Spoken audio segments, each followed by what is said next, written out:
Hello, you're on XPRIMM TV, and we're here in Baden-Baden in Germany at the Baden-Baden reinsurance meetings, which take place right now. And near me is Mr. Peter Aubrey-Smith, the chairman of Stellar Re US.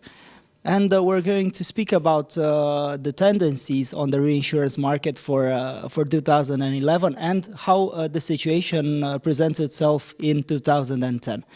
Mr. Peter Aubrey-Smith, what is your opinion? Let's kick off this interview at first by saying a few words about the Baden-Baden reinsurance meetings. What exactly happens here? Well, it's an opportunity for insurance companies and reinsurers and the intermediaries to get together to start discussing the renewals for the following year. This meeting has been going on for several decades, actually. It started out as a marine insurance conference. It was a meeting of the German marine insurers many, many years ago, and it over time has developed into a reinsurance conference. It started out with the marine insurers finding it a very convenient place to meet with their reinsurers, and eventually the marine insurance aspect or character went away when the Marine Union no longer met here, but reinsurers continue to come here, and it's a useful time just before the renewal season, and a good central point in Europe for insurance companies to meet with their reinsurers and their intermediaries. In history, insurance and reinsurers used to sign the contracts here. Does the thing happen right now? Or basically they're just going to wait for 3 months more? Yeah, I think I'm not sure that many contracts get signed this early in the renewal season, but certainly people discuss the terms of what kind of structures they're going to need for the following year. Let's speak now about the market, the reinsurance market. Basically, what's your opinion upon 2010? Was it a good year or a bad year in reinsurance terms? I think it was generally a good year. There were no major catastrophes. Of course, you can talk about the explosion of the oil rig in the Gulf of Mexico.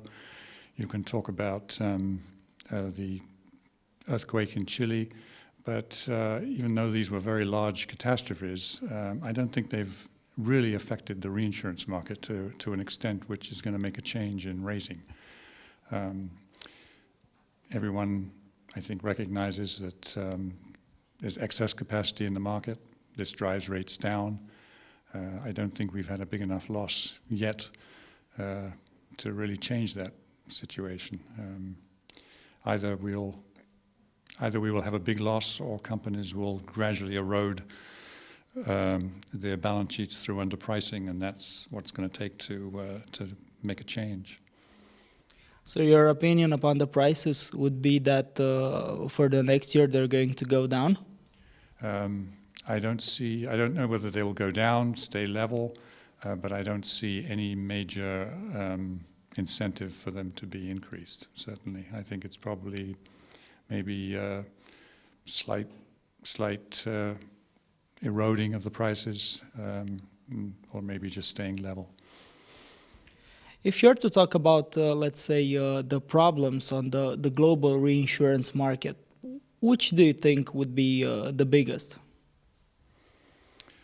I would say pricing is probably the biggest for reinsurers. They need to keep prices up. But on the other hand, they're facing stiff competition from their competitors who all want to increase their business to match their capital. If we are to speak about your company, Stellar Re, at the moment, how do you see the results for 2010? I know that this year it's not ended yet, but I think you can make a good picture of it. Well, it's been a good year for Stellar Re. We are a participant in the Romanian cat pool paid, and that's been a good success for us. When we first started the company, our major point of focus was the Romanian market, with Central and Eastern European being our secondary area of focus. I think we're pretty well established in the Romanian market now, so we're beginning to look further afield, spreading our activities to the Central Eastern European market and also to Central Asian markets. And your expansion plans mean, do you have some countries, specific countries or areas? No, it's the area of Central Eastern European. We look at all Central Eastern European countries, and we've been looking at Azerbaijan and Kazakhstan and other Central Asian countries. What about next year? How does it look for you? Do you think you can achieve even better results than this year? Well, our existing business is expanding, so we expect some expansion there, and we certainly have hopes, indications that we will be getting new business in some of those areas of expansion. It's too early to say yet how those will be realized, but we're optimistic.